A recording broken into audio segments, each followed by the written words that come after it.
students, welcome you all to the SST class. In the previous class we have started history chapter 2, new kings and kingdoms.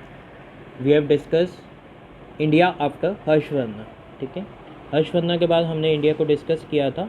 जो पहले जो rulers Indian Kings के under dependent थे, they get independent और उन्होंने खुद के अपने किंगडम सेटअप करने स्टार्ट कर दिए थे. इनमें से मेन 3 तरह की डायनेस्टीज हमने डिस्कस की थी. एक थी राजपूत, ठीक है, राष्ट्रकूटस एंड पालस. ठीक है, फिर इन किंगडम्स को क्या कहते हैं, लेटर थ्रेटनिंग, मतलब बाद में काफ़ी प्रॉब्लम्स का फेस करना पड़ा था. इन्वेजन, जब किसका कंट्रोल सेटअप हो गया था, गजनविज और गोर्स का. ठीक है, फिर उसके बाद हमने इनको डिटेल में डिस्कस किया था, राजपूत को, ठीक है, और पालस एंड राष्ट्रकूटस. पहले राजपूत पढ़े थे जिन्होंने अपना एम्पायर 8 to 12 सेंचुरी में इस्टेब्लिश किया था. और राजपूत क्या थे, वेलियंट करेजियस सोल्जर्स थे, मतलब ट्रेंड सोल्जर्स थे. यंग एज से उन्हें ट्रेनिंग मिलती थी. ठीक है, और उन्होंने कई डायनेस्टीज की इसमें से फॉर्मेशन थी, जिसमें से हमने 2 डिस्कस की थी, गुजरारा पतिहारस एंड चामनस. ठीक है, गुजरारा पतिहारस उन्होंने क्या कहते हैं, नॉर्थ इंडिया में रूल किया था 6 to 11 सेंचुरी. इनके सबसे पहले रूलर कौन थे, नागाभाटा 1. ठीक है, और उन्होंने उज्जैन पे कंट्रोल किया. ठीक है, और अरब इन्वेडर्स को सिंध से बाहर रखा. ठीक है, फिर उसके बाद महिर भोजा है इनके इसी डायनेस्टी में. ठीक है, गुजरारा पतिहारस में. और उन्होंने अपना एम्पायर फिर आगे रिवर सतलुज से लेके रिवर नर्मदा तक एक्सटेंड किया, साउथ तक. ठीक है, और अपना कंट्रोल इस्टेब्लिश किया कन्नौज में. ठीक है, साउथ इंडिया में. ठीक, और ये सबसे बड़ी विक्ट्री गुजरारा पतिहारस की मानी जाती थी, क्योंकि कन्नौज एक ऐसा हर्षवर्धन जी के पीरियड के टाइम पे ऐसी सिटी थी जो सेंट्रली लोकेटेड थी और इकोनॉमिकली प्रॉस्पेर थी, जिसे सब कुछ मैनेज करना ईजी था और फाइनेंशियली भी काफ़ी साउंड थी. ठीक है, और इस टाइम पे जब महेंद्र पाला के 1 के टाइम पे ये पीरियड गुजरारा पतिहारस अपनी मैक्सिमम लिमिट पे पहुंच चुकी थी. ठीक है, लेकिन राष्ट्रकूटस के रिपीटेड अटैक के कारण पतिहारस का डाउनफॉल होना स्टार्ट हो चुका था. ठीक है, और इसका फाइनली एंड कब हुआ, जब मोहम्मद गजनी ने इन पे कन्नौज पे अपना कंट्रोल एस्टेब्लिश कर लिया. ठीक है, 1019 CE. ठीक है, लेकिन गुजरारा पतिहारस अपनी मेवाड़ स्टेट राजस्थान में बनाने के लिए भी बहुत बड़े पॉपुलर थे. ठीक है, मेवाड़ जो राजस्थान में स्टेट है, ये किसकी कंट्रीब्यूशन थी, गुजरारा पतिहारस. ओके, विद दिस यहाँ तक हमने पतिहारस के बारे में पढ़ा था. नेक्स्ट पढ़ा था हमने चामनस को या चौहान्स कहा जाता था. ये भी पहले पतिहारस पे डिपेंड करते थे, लेकिन धीरे धीरे उन्होंने अपना खुद का इंडिपेंडेंट किंगडम्स बनाने स्टार्ट कर दिए, दिल्ली, अजमेर में और रत्नम्बोर. ठीक है, 12th सेंचुरी में. और उनके सबसे इम्पॉर्टेंट रूलर कौन थे, पृथ्वीराज चौहान. ठीक है, उन्होंने तर्क रूलर इन्वेडर को जो उन पे इंडिया पे कब्जा करने आए थे, उनमें कौन थे, मोहम्मद गौरी. उन्होंने फर्स्ट बैटल ऑफ तरेन में उनको 1191 CE में हरा दिया था, CE में. ठीक है, लेकिन फिर फॉलोइंग ईयर में 1192 में पृथ्वीराज चौहान को किसने हराया, मोहम्मद गौरी ने. ठीक है, वो उस बैटल का क्या नाम था, सेकेंड बैटल ऑफ तरेन. ठीक है, और ये सभी इवेंट्स को उनके पृथ्वीराज चौहान जी के एक पोइट थे. ठीक है, चंद बिरदाई, उन्होंने अपनी एक पोइम में लिखा था, पृथ्वीराज जसों में ये सारा इवेंट डिस्क्राइब किया था. हाँ जी, नेक्स्ट हमने देखा था कुछ अदर भी राजपूत डायनेस्टीज थी, जिसमें क्या था, तोमारस, परमारस, ठीक है, चंदेलास, सोलंकीस और गोहिलस. ठीक है, ये कुछ नेम्स थे. ये भी उन्होंने भी अपने अपने किंगडम में नॉर्थर्न इंडिया में रूल किया और अपने आप को तुर्क्स और अरब्स के अटैक से बचाते रहे. ठीक है, तुर्क्स और अरब्स के. ठीक है, लेकिन राइवलरी राजपूत रूलर्स के किंगडम में बहुत देर से चल रही थी इंटरनल, जिसकी वजह से उनका फाइनली डाउनफॉल होना स्टार्ट हुआ. ठीक है, फिर उसके बाद पालास आए. पाला डायनेस्टी आई, उसके फाउंडर कौन थे, गोपाल. ठीक है, 750 CE में इन्होंने इसकी फॉर्मेशन हुई थी. ठीक है, और इन्होंने पहले अपना रूल ईस्ट इंडिया में इस्टेब्लिश किया था, बिहार और बंगाल में. ठीक है, 8th और 12th सेंचुरी के बीच में. फिर उसके बाद उनके गोपाला के सन थे धर्मपाला। उन्होंने अपने एम्पायर को फर्दर नॉर्थ वेस्ट इंडिया में तक एक्सटेंड कर दिया था, ठीक है। और उसके बाद धर्मपाला सन देवापाला है, उन्होंने अपने एम्पायर के अंदर असम और उड़ीसा के पार्ट्स भी इंक्लूड किए थे किंगडम में, ठीक है। लेकिन जब देवापाला के सक्सेसर तो आने वाले जो उनके आगे कुछ रूलर्स थे या राजास थे, वो इतने स्ट्रांग नहीं थे, जिसकी वजह से इनका डाउनफॉल होना स्टार्ट हो गया, ठीक है। इनका डाउनफॉल फाइनली कब हुआ, जब महिपाला की डिफीट हुई थी, ठीक है, 1023 सीसी में at the hand of Chaula king Rajendra. इससे उनकी फाइनली डाउनफॉल होना स्टार्ट हो गया और फाइनली पाला डायनेस्टी की डिक्लाइनिंग स्टार्ट हो चुकी थी। यहाँ पे एक नालंदा यूनिवर्सिटी की मोस्ट फेमस यूनिवर्सिटी जो पाला डायनेस्टी के टाइम पे बनी हुई है, आज के टाइम पे भी है, इसकी पिक शो की गई है, ठीक है। और यहाँ पे एक क्या कहते हैं, पाला डायनेस्टी के time great pattern of art थे, ठीक है। उन्होंने ब्रॉन्ज स्कल्पचर स्टैचू का भी पिक शो की गई है, ठीक है। ब्रॉन्ज पाला डायनेस्टी के टाइम पे थे। नेक्स्ट पढ़ा था हमने राष्ट्रकूटा। राष्ट्रकूटा के फाउंडर कौन थे, दांती दुर्गा, ठीक है, राष्ट्रकूटा डायनेस्टी के, जिन्होंने क्या कहते हैं डेक्कन रीजन पे रूल किया था। और उन्होंने अपनी कैपिटल क्या बनाई थी, मालखेत या मान्यखेता, ठीक है, इसका अदर नेम था मान्यखेता। और इसके फर्स्ट रूलर कौन बने थे, ध्रुवावन, जो क्या कहते हैं 780 में सीसी में किंग बने, जब उन्होंने पालाज और प्रतिहारास को डिफीट कर दिया था, हरा दिया था। और इनमें से ग्रेटेस्ट रूलर कौन से, गोविंदा थर्ड, ठीक है, और अमोघवर्षा, ठीक है। गोविंदा थर्ड ने अपना एम्पायर कैनोज से लेके कांचीपुरम तक एक्सटेंड कर दिया था, साउथ तक, ठीक है। और अमोघवर्षा कौन थे, एक ग्रेट स्कॉलर थे और पोइट थे, जिन्होंने अपना एक कवि राजा मरघा एक पोएम लिखी थी, ठीक है, first book of poetics grammar में, कन्नड़ लैंग्वेज में, ठीक है, हाँ जी। लेकिन ये एम्पायर भी धीरे धीरे डिक्लाइन स्टार्ट हो गया जब कृष्णा थर्ड के बाद, इस एम्पायर का भी डिक्लाइन, क्योंकि उसके बाद इनमें भी कोई स्ट्रॉन्ग लीडर नहीं था, ठीक है। और जो कैनोज की स्ट्रगल थी तीनों एम्पायर के बीच में ही थी, गुजहारा पथियारस में, पलास में और राष्ट्रकूट। इसकी वजह से ये इनका मेन मेडिवल पीरियड का मतलब ऑब्जेक्टिव बना था। इसलिए इंडियन हिस्ट्री, इसलिए इस चीज़ को, इस स्ट्रगल को क्या बोला गया था, ट्राइपार्टाइट स्ट्रगल, ठीक है। Up to this topic we have read. Now we are going to start the new topic of today's class, the administration and the economy of the kingdom. किस तरह का एडमिनिस्ट्रेटिव सिस्टम था और किस तरह की इकोनॉमी सिस्टम में चल रही थी इस time. The kingdoms that have come in India during this period had similar administrative and economics. जो भी किंगडम्स उस टाइम पे आए थे इंडिया में, उनकी इस तरह की एडमिनिस्ट्रेटिव सिस्टम था, इस तरह का ही इकोनॉमिक स्ट्रक्चर चल रहा था, ठीक है।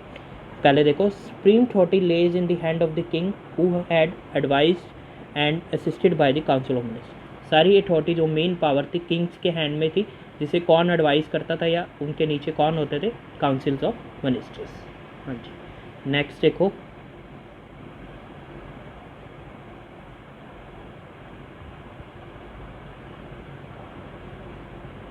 for the ease of the administration, the kingdoms had been divided into the small units. Administration control setup करने के लिए, इजी कंट्रोल करने के लिए किंगडम्स को स्मॉल पार्ट्स में डिवाइड किया गया था। भुक्तिस, ठीक है, फिर उससे भक्तिस को, फिर आगे फुक्तिस को किस में डिवाइड किया गया, विशियस, ठीक है।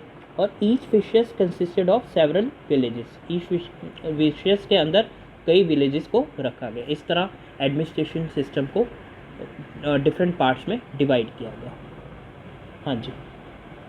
नेक्स्ट देखो, एन इम्पॉर्टेंट फीचर क्या था इस पीरियड का, was the growing prominence of the समांतास और the feudal chiefs.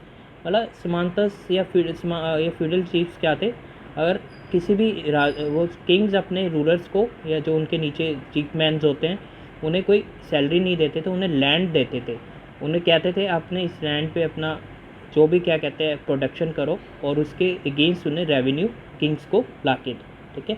Often the kings would pay समांतास not in cash but through land grant. Cash की फॉर्म में नहीं देते थे, लैंड ग्रांट्स देते, लैंड दे देते थे, इस पे बोलते थे आप अपनी जो मर्जी प्रोडक्शन करो और बदले में जो टैक्स रेवेन्यू गेन होगा वो किंग्स को देना है। दीज समांतास were suppose to be pay as a part of revenue. ये समांतास ये थे as a form of tax kings को पे करना होगा finally. Collected from the use of the land, जितना टैक्स उन्हें लैंड से यूज़ होगा उस अकॉर्डिंग किंग्स को पे करना होगा। And provide the kings with the troops and other military support during the time of war, उन्हें मिलिट्री की ट्रूप्स, ठीक है, मतलब जो उन्हें क्या कहते हैं मिलिट्री मैन चाहिए, आर्मी चाहिए, वार के टाइम पे पूरी मिलिट्री की सपोर्ट मिलनी चाहिए, ठीक है। ये उनका मेन ऑब्जेक्टिव था, मेन उन्हें मतलब इस तरह की मेन हेल्प चाहिए होती थी। इस तरह वो समांतस अपने चीफ मैन या रूलर्स को, अंदर जो किंग्स के ऑफिसर्स होते थे, इस तरह देते थे, ठीक है। The rulers compelled the people to pay taxes in cash और काइंड और प्रोड्यूस, जो उनके किंग्स के अंडर जो रूलर्स होते थे वो लोगों को, जैसे हमारे जैसे नॉर्मल सिटीजन्स थे, उन्हें बोलते थे आप लोगों को टैक्सेस देने पड़ेंगे, या तो कैश में दे सकते हो, या जितना आपकी लैंड से जो आपको प्रोड्यूस हुआ है आगे किंग को आपको क्या कहते हैं as a form of revenue या टैक्स देना पड़ेगा, ठीक है। The resources thus collected were used by the kings to wage wars, जो भी उन्हें टैक्सेस, जो भी रिसोर्सेज मिलते थे वो किंग्स अपनी वार के टाइम पे उसे यूज़ करते थे, ठीक है। और एडमिनिस्ट्रेट द किंगडम, और किंग्स अपनी किंगडम को कंट्रोल करने के लिए पूरा यूज़ करते थे, ठीक है। दस finance the construction of forts and temples, उससे वो अपनी नए नए किलेज मतलब फोर्ट्स बनाते थे, पैलेसेस या किलर्स बनाते थे, या टेम्पल्स की कंस्ट्रक्शन करते थे। लोगों का वेलफेयर ज़्यादा नहीं देखते थे, वो खुद अपना मेन पर्पस कैरी ऑन करते थे, ठीक है। Warfare help the kings to increase their wealth through plunder and acquisition of land.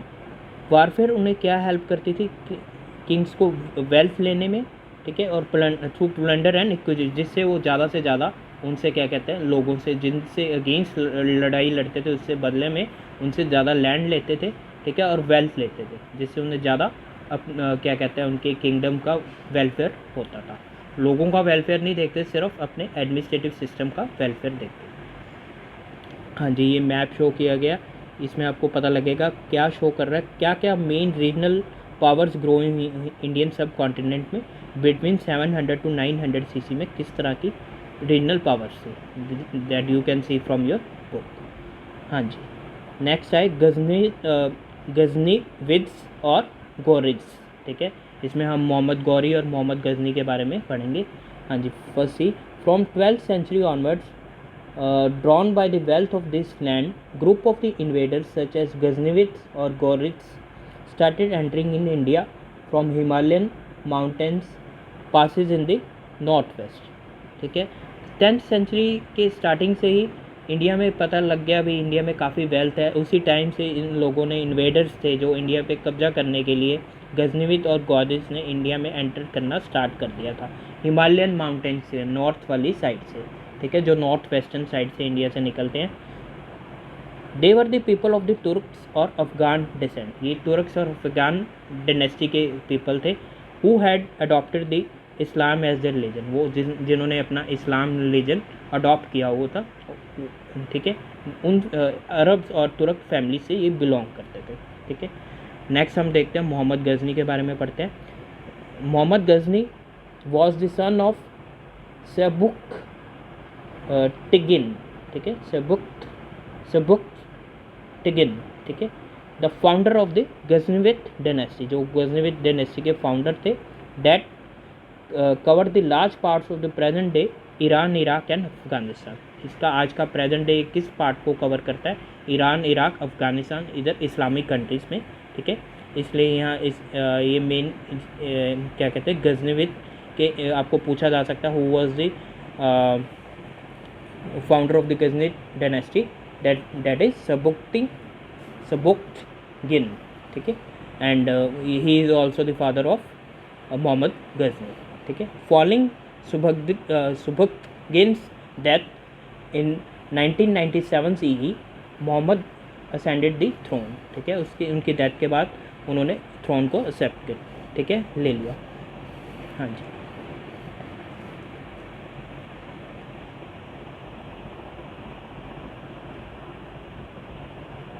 attracted by the tales he had heard about the India's wealth, he launched a series of the raids on the India between the 1001 to 1026 C. वो India, Mohammad Ghazni ने India की tales, मतलब काफ़ी story सुनी हुई थी India की wealth के बारे में भी, इंडिया कितना रिच है वेल्थ के कंसर्न में, रिसोर्सेज के।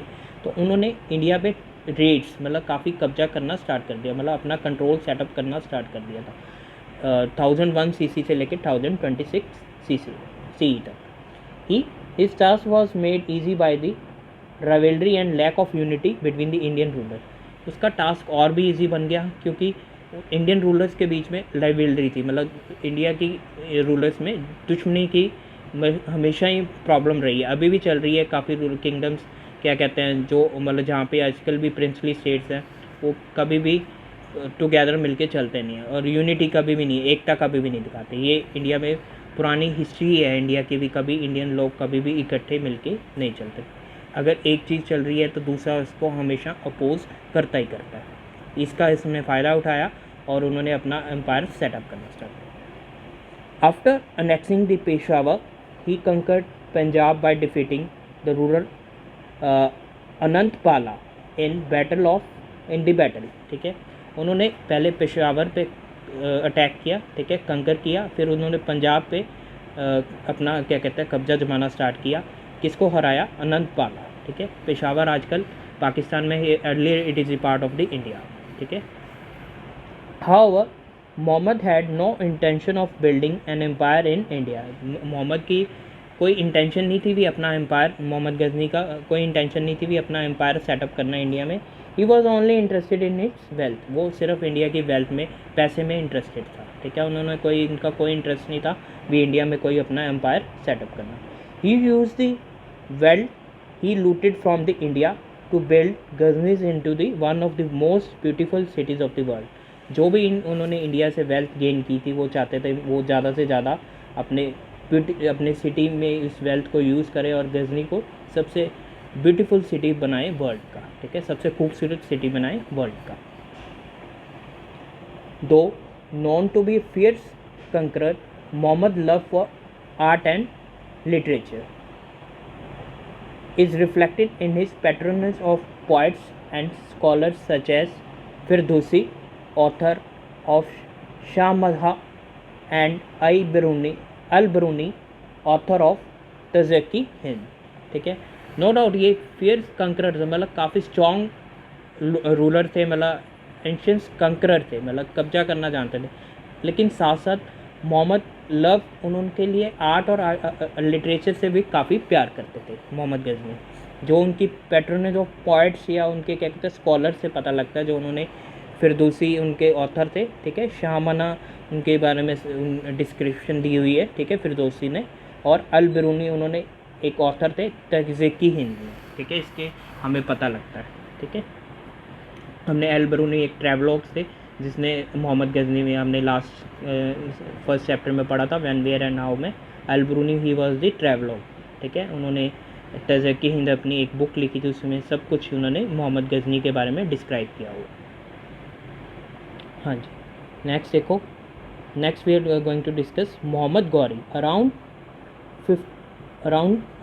150 years after the Muhammads of the Ghaznis raided the India for the final time, Muhammad Ghori, another ruler from the Afghanistan, attacked the India। ठीक है, और 150 years 150 साल बाद मोहम्मद ऑफ गजनी जब इंडिया को, जब पहले जिन्होंने रेड किया था, इंडिया पे कब्जा किया था, और फाइनल टाइम फिर मोहम्मद गौरी आए, वो भी कहाँ के रूलर थे? अफ़गानिस्तान में। उन्होंने भी इंडिया को अटैक किया। ठीक है, आफ्टर कंकरिंग मुल्तान, उच्च, पेशावर एंड लाहौर, उन्होंने भी इसी स्टेट्स में जो आजकल पाकिस्तान वाली साइड में ज़्यादा स्टेट्स ये सभी, ठीक है, वहाँ उन्होंने अपना मेन कंट्रोल सेटअप किया था। Mohammad Ghori came into conflict with the Prithviraj Chauhan. Mohammad Ghori का मेन कन्फ्लिक्ट हमने पहले भी पढ़ा था, मेन उनकी लड़ाई किसके साथ थी? पृथ्वीराज चौहान की। ठीक है, defeated by the Prithviraj Chauhan in the first battle of Tarain in 1191 CE. उन्होंने मोहम्मद गौरी को मेन डिफीट कहाँ से मिली थी? पृथ्वीराज चौहान से, फर्स्ट बैटल ऑफ तेहरान में। ठीक है, किस ईयर में? 1191, ये हमने पहले भी पढ़ा था। ठीक है, Ghori went back only to return to 1192 with large army. लेकिन गौरी वहाँ से भागे नहीं, उन्होंने वो सिर्फ 1 साल के लिए दूर गए, जिससे वो ज़्यादा से ज़्यादा अपनी आर्मी को इकट्ठा कर पाए।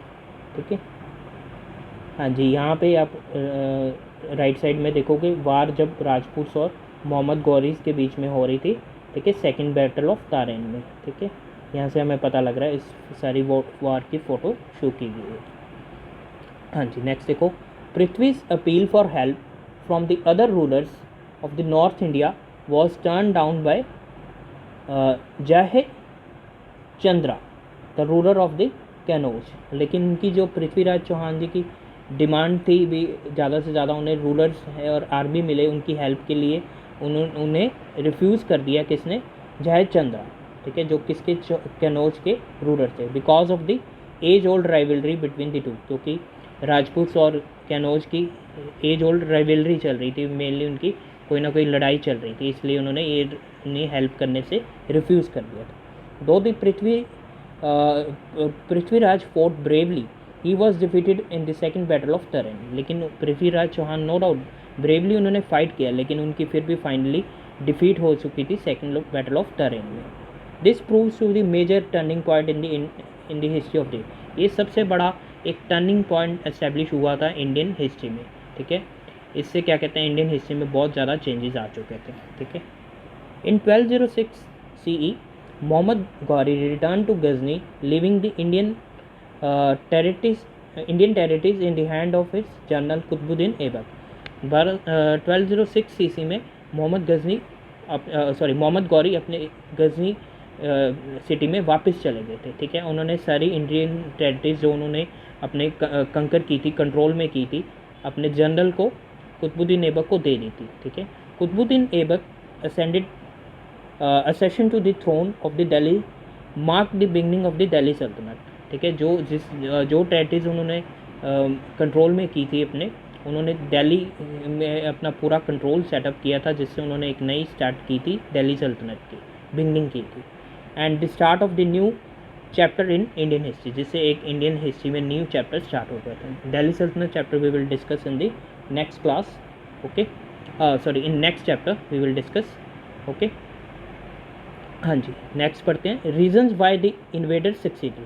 कुछ रीजंस थे, क्या रीजंस थे जो इन इन्वेडर्स को हेल्प मिली थी, जिनसे उन्हें सक्सेस गेन करना। Turks and the Afghans were successful in establishing their rules.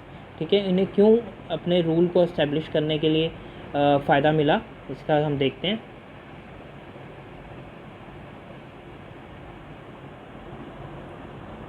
Over the India because of the following reason. क्या थे, फर्स्ट था the infighting and the disunity among the Indian rulers weaken them, क्योंकि Indian rulers के बीच में कुछ ना कुछ फाइट चल रही थी और उनके बीच में डिसयूनिटी थी। ठीक है, कोई एकता नहीं थी, जिससे उन्होंने फ़ायदा उठाया तुर्क रूलर्स ने और क्या कहते हैं, अफगान रूलर्स ने। ठीक है, the Indians fort in group led by different leaders and the Turks and Afghan soldiers stood unified under one leader. ठीक है, जो इंडियन आर्मीज थी वो ग्रुप्स में लड़ रही थी, जिनके डिफरेंट लीडर्स थे, लेकिन जो तुर्क से अफगान के सोल्जर्स थे वो इकट्ठे मिलकर लड़ रहे थे एक ही लीडर के अंडर, जिसका उन्हें बहुत ज़्यादा एडवांटेज मिली थी। ठीक है, the valiant Rajputs were excellent fighters, however the invaders like Turks and Afghans were organized and employed better military strategies। ठीक है, लेकिन जो राजपूत लीडर नो डाउट क्या कहते हैं, जो राजपूत थे काफ़ी ब्रेव थे, काफ़ी यंग भी थे और काफ़ी टैलेंटेड थे आर्मी सर्विसेज में, लेकिन जो अफगान्स या तुर्क्स फाइटर्स थे दे वर मोर ऑर्गेनाइज। ठीक है, उनके पास अच्छी मॉडर्न मिलिट्री स्ट्रेटजीज थे, जिसका उन्हें बहुत ज़्यादा फ़ायदा मिला और उन्हें फाइनली उनकी विक्ट्री हुई। ठीक है, हाँ जी, नेक्स्ट लास्ट पॉइंट है, the heavy footed elephants of the Indian armies were no match for the swift forces that form the core of the Turki army. ठीक है, जो इंडियन आर्मी के पास सिर्फ एलिफेंट्स थे।